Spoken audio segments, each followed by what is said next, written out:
Sandhiya Ramaswamy, do you know that I was introduced to you on Facebook of all places by our friend Erin Douglas of Banya Botanicals, Oh, right? that's right. She's the Yeah. great connector.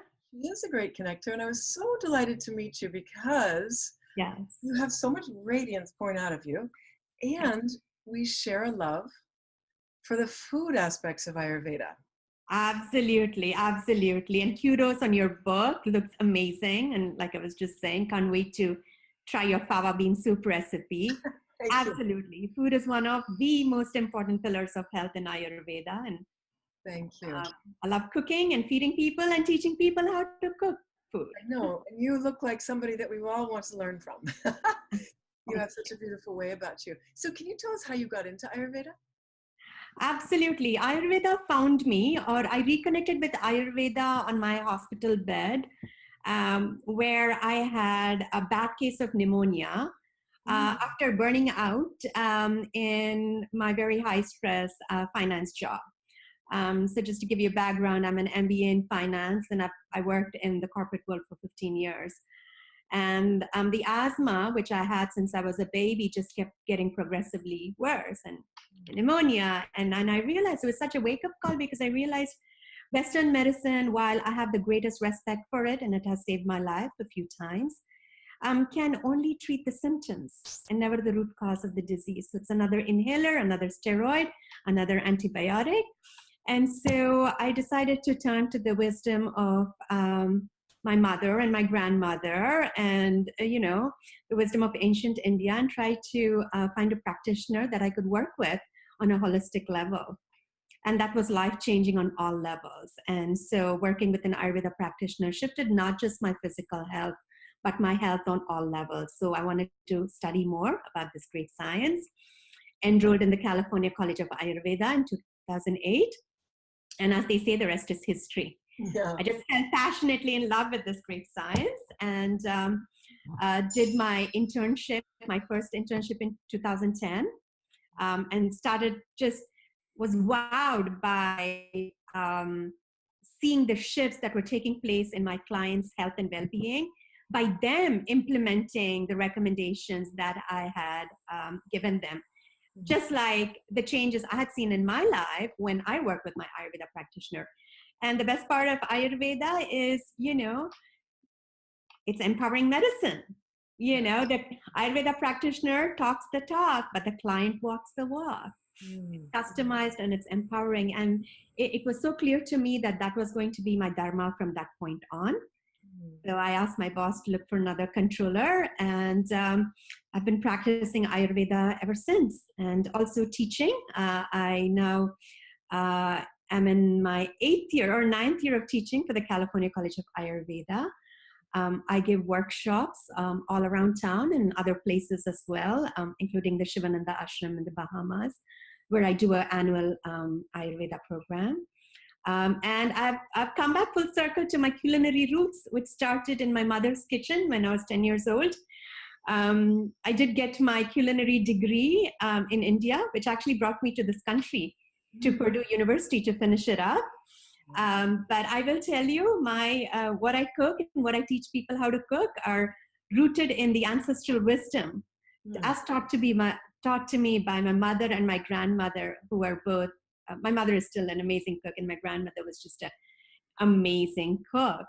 And so I've come full circle, and I'm an Ayurveda chef, and I give private and group cooking classes. And included in every appointment with me is at least the client walks away with at least 3 to 5 customized recipes for their doshas, and easy to do for the very simple cook to elaborate meals for the gourmet cook who has 3 to 4 hours to spend on every meal, cooking every meal. So so this is, I know it's not a short answer, but that's how I came to Ayurveda.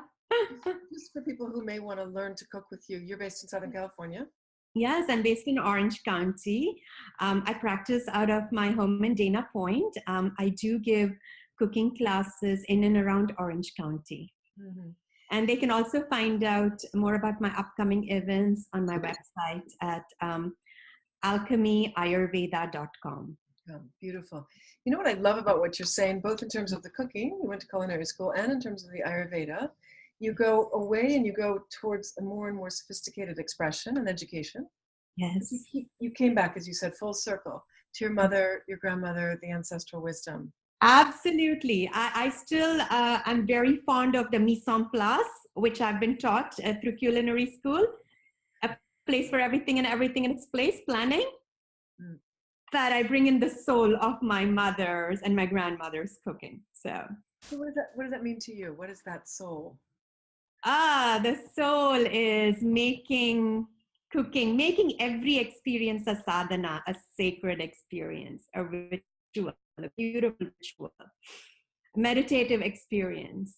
Cooking is no different because we are, after all, nourishing our body temple and nourishing the body's temple of our loved ones, our friends, and our family, and the guests, right?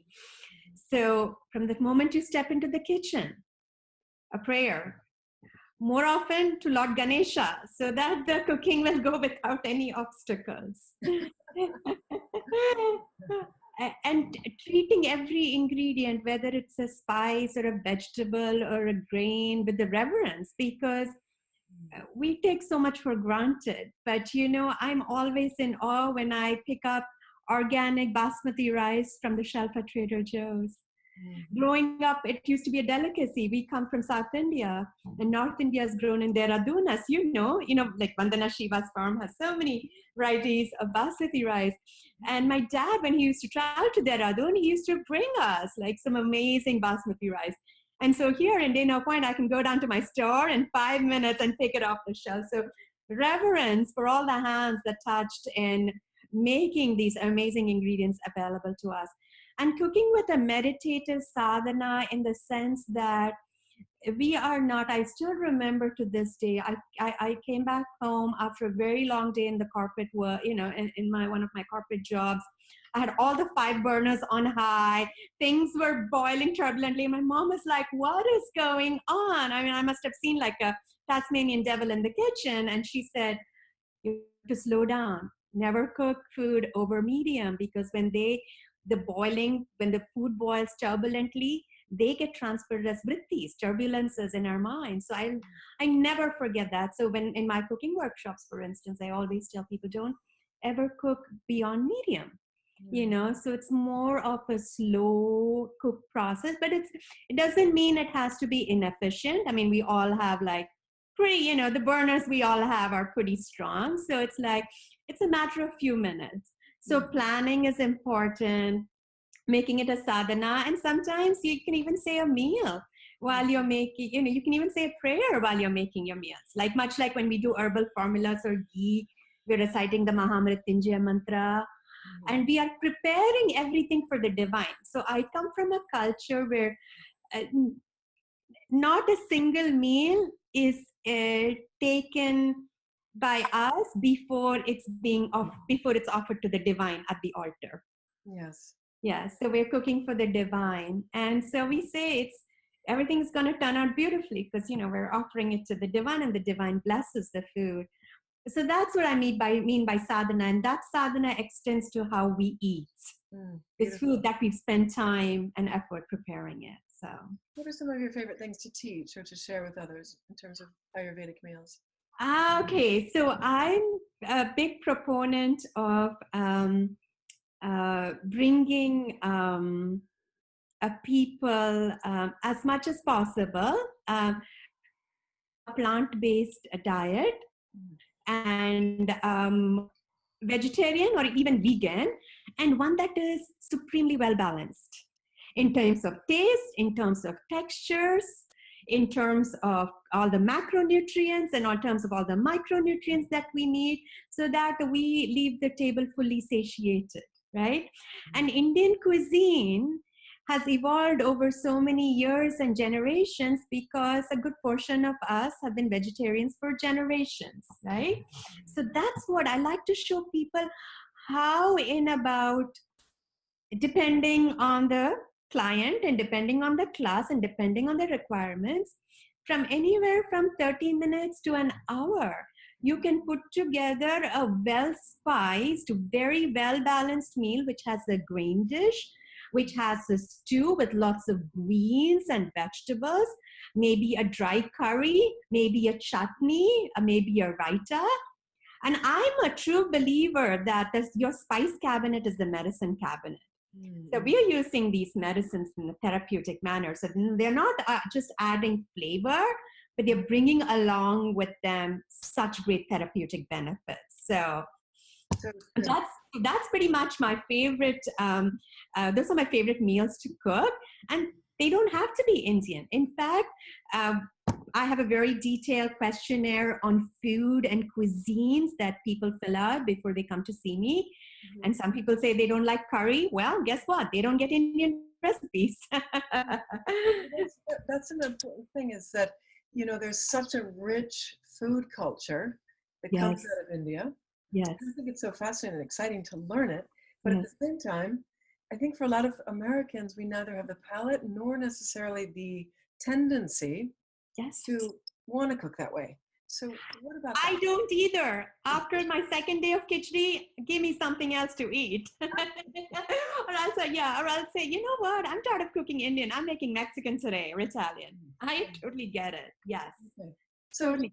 So can you talk about that, applying the Ayurvedic principles to just... Absolutely. Like I'm a big believer in soups and stews and one-pot meals. So never do I give a recipe without spices. How about that? So that's how I weave in the Ayurvedic. So if I give you a recipe, let's say for my asparagus quinoa rice, it's chock full of ginger. And for some clients, maybe even garlic. There's lots of herbs. I also tell people, hey, spices are great, but don't forget herbs. Herbs and spices are a dynamic combo, right? So, the garnish has dill and mint and cilantro for the people who can tolerate it. My sweet potato bisque has cinnamon and nutmeg, and finished off with a little sage browned in some butter or some olive oil for the vegans. My sweet potato one-pot soup has like half a dozen spices. So I bring in like the high prana ingredients, so the veggies and the grains and the spices in different formats. I have a recipe for Mexican rice and black beans. I mean, who doesn't like Mexican food, right? So that is how I weave the Ayurvedic and the health-giving concepts of spicing your food and, using herbs in your food to different cuisines. Does that make sense? Yeah. Absolutely, it makes sense. It completely makes sense. So if you are adding different spices, you mentioned ginger, cilantro as an herb, cinnamon. What are some of your favorite spices and why? Okay, so Laura, you actually caught me in the middle of me finishing up an article for the Chopra Center blog. I used to write for them, and then I got a case of the literary laziness, shall we say. So I'm back. I'm on tap for about 5 to 6 articles for them. So my first article for them, because I love spices, is the 6 superstar spices of Ayurveda. Nice. Great title. Ginger, which is known as the universal medicine in Ayurveda, right? Amazing. Fresh ginger, especially, peel a little bit of ginger and, grate or mince or chop. And, I say 1 to 2 teaspoons for 3 to 4 servings, whether it's a soup, whether it's a stew, whether it's a grain dish, or whether it's to spice up an oatmeal in the morning, right? So ginger, turmeric, of course, there's more research, and every day we see turmeric capsules, turmeric tea, all kinds of stuff, right? So ginger, turmeric, cumin, coriander, fennel, the 3 grades, ECF, and then cinnamon. Because cinnamon, to me, has such a beautiful place in the Western cooking, right? In Western cooking, but it's being used more for desserts. Okay, so how can we use cinnamon in savory dishes? Like, for instance, in the soups and stews. Oh my God, especially if you're cooking with, root vegetables like butternut squash and carrot and sweet potatoes, cinnamon and nutmeg are such great additions to the base, right? So yeah, each one of these, wow. So ginger, universal medicine, turmeric, anti-inflammatory, Cumin, believe it or not, excellent digestive aid, but it also helps with sleep. Fennel, gas remover. It's like the herbal Beano, in my opinion, right? So I think that's what it is. Herbal Beano, right? Because it's a carminative, right? It reduces gas and bloating. It also calms the nerves. Coriander, oh my God, such a great cleanser, right, of the body, cools the body. Now we're moving into summer pitta season, right? Then we have cinnamon. Oh my God, enhances circulation, great for coughs.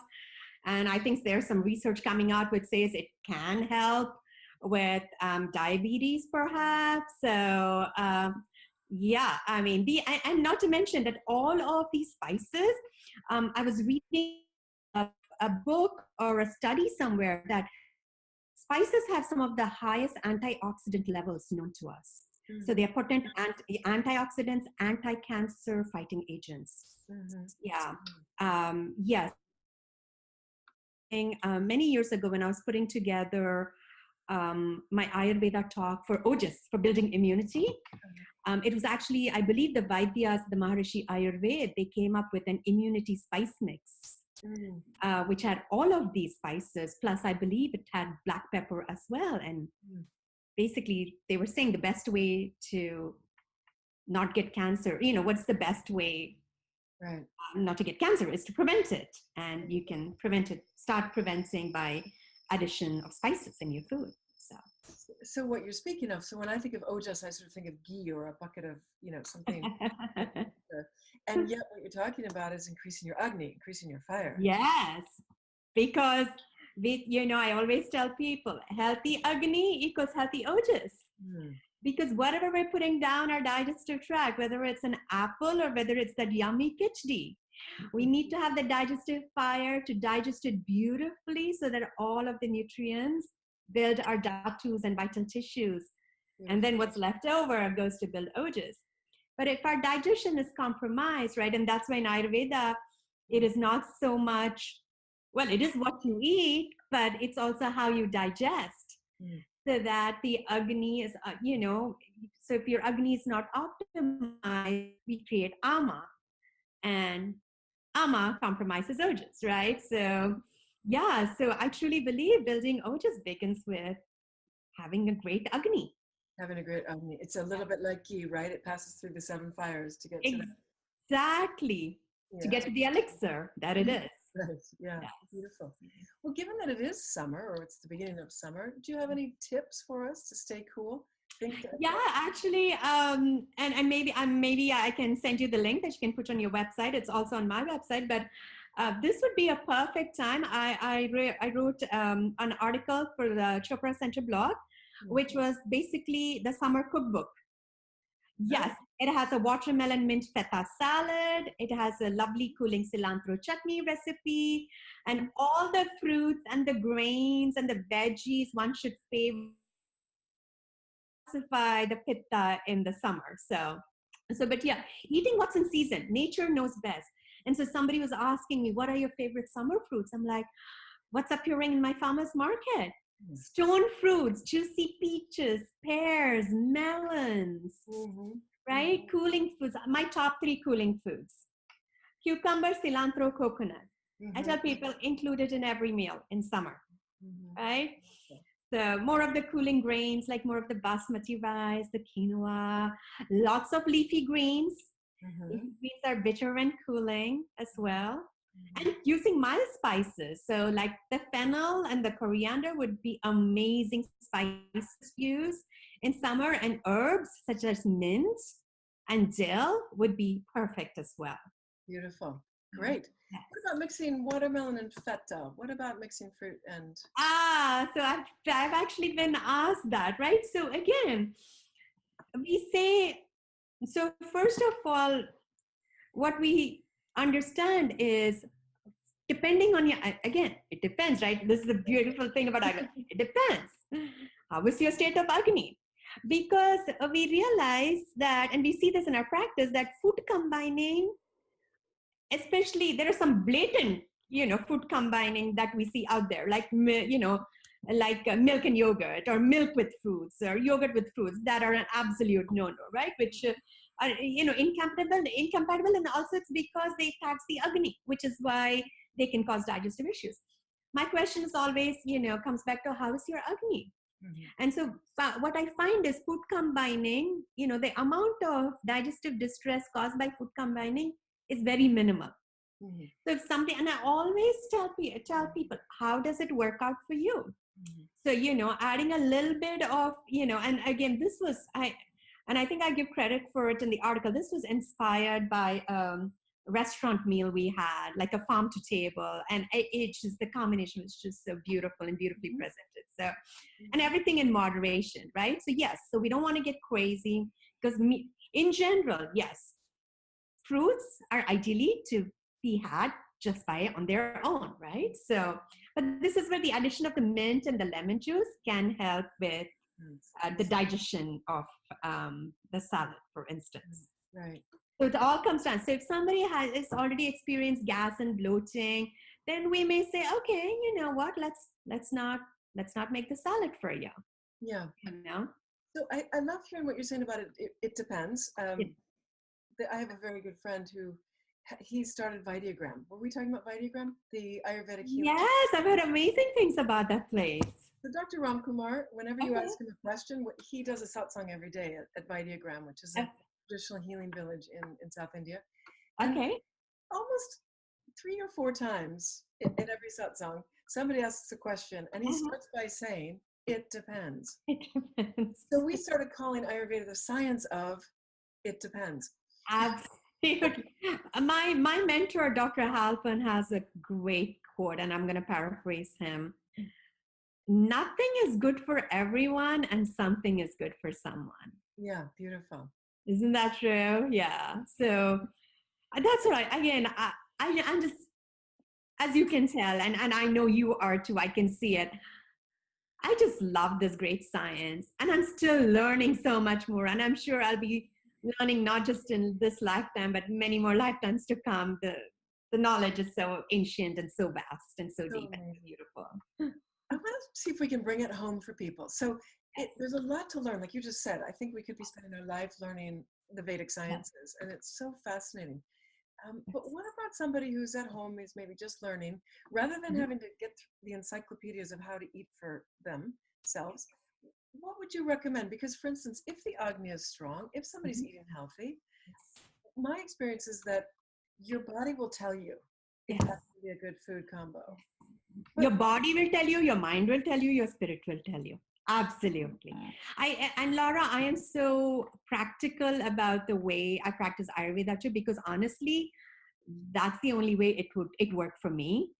Because I came from and back in the day when I started working with a practitioner, I still had one foot in the corporate world. So, the first thing I tell people is, listen, I know I looked the part, but I was not born with an Ayurveda spoon in my mouth.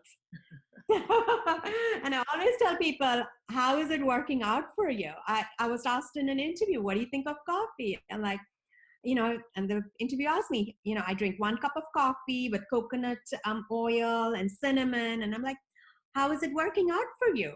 Do you have any of these symptoms? Anxiety, irritability, sleeplessness, insomnia? Do you have any burning indigestions? Any of the classic Vata, Pitta symptoms that, caffeine can aggravate?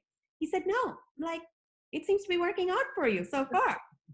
Just be mindful and pay attention. Yes. So I'm sorry, like coming back full circle to your question. So you have this person, let's say, so you're saying good Agni, eating healthy. And I'm just saying, what can we say to people who are listening, who are new to this? How do they know what they should do for themselves without having to go take a training in Ayurveda?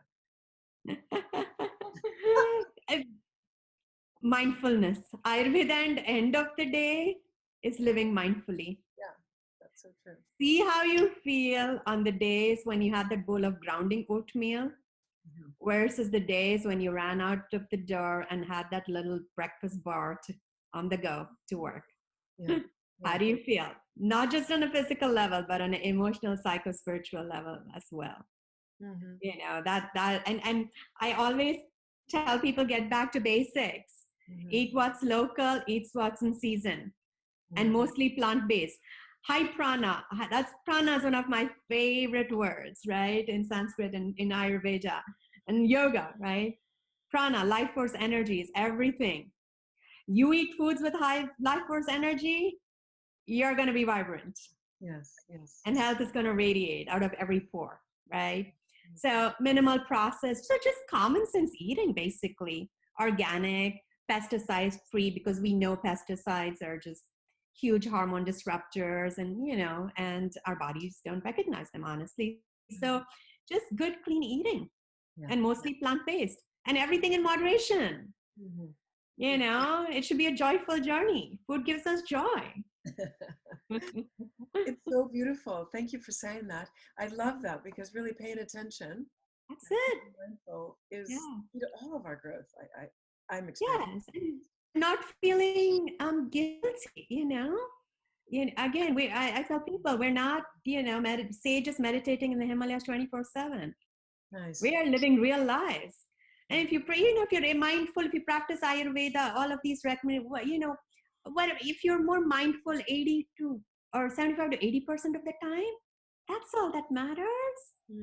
This happened to me last night. Me and my very good friend, we went to see Amma.